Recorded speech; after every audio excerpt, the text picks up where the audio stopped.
Over the past 2 weeks, I've been having this longing in my heart to be able to reach out to medical professionals in some way and to just give some hope and give some encouragement and to hopefully give some spiritual strength to you guys who are working especially directly with the coronavirus and just with the hospital experience right now and the chaos that it's bringing. Because I think you're the heroes of today. I think you are the men and women that God has made for this moment to do incredible things. And that's the first thing that I want to share with you. I'm going to make a series of videos to medical professionals, doctors and nurses and everyone working in the hospital to give you hope. And the first one I want to say is, you were made for this.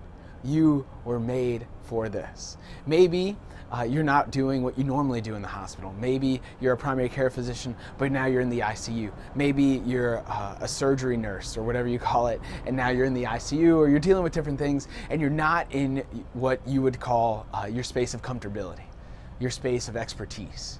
And so instead of going to work and feeling like you're on the ball, you're a high achiever, you're doing great things, you know exactly, you have a lot of confidence, you know what needs to be done, what it needs to happen, and now you don't.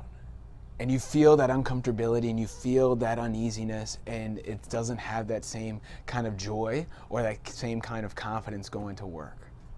But I still want you to know that you are made for this. See, when I think about you right now, I think of the prophets. See, all throughout the scriptures, the prophets felt inadequate. They felt incompetent. They felt like they couldn't do what God was asking them to do. And maybe you feel that same way. And in particular, I think of Jeremiah. God tells Jeremiah this. He says, "Before I formed you in the womb, I knew you. And before you were born, I consecrated you. I appointed you a prophet to the nations." See, before you were born, before you even got into medical school or nursing school or had the job that you have right now, God knew that you would be the doctor or nurse that needed to be in this situation, that needed to be by that bedside with this group of doctors and nurses, with this kind of team. He knew that. He knew that before everything. And then Jeremiah's scared. He's a young buck. He feels inexperienced. He feels incompetent. And God tells him explicitly, he says, "Do not say I am only a youth.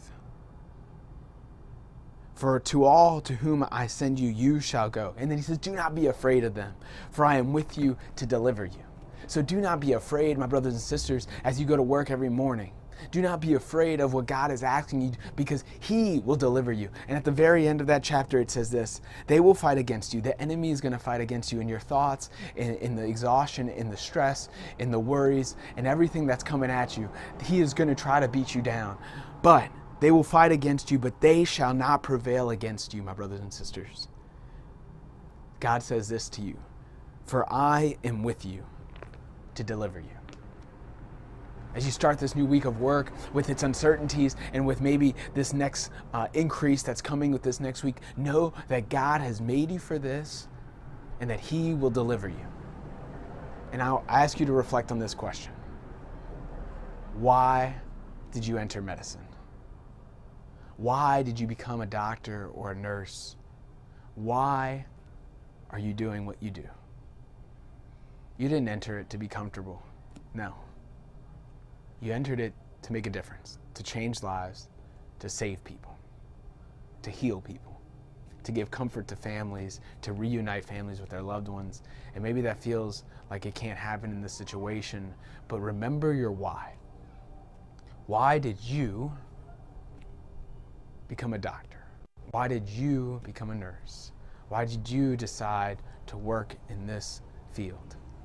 Because your why will get you through the rest of these hows throughout the rest of this. God loves you, God's taking care of you, and you're in my prayers.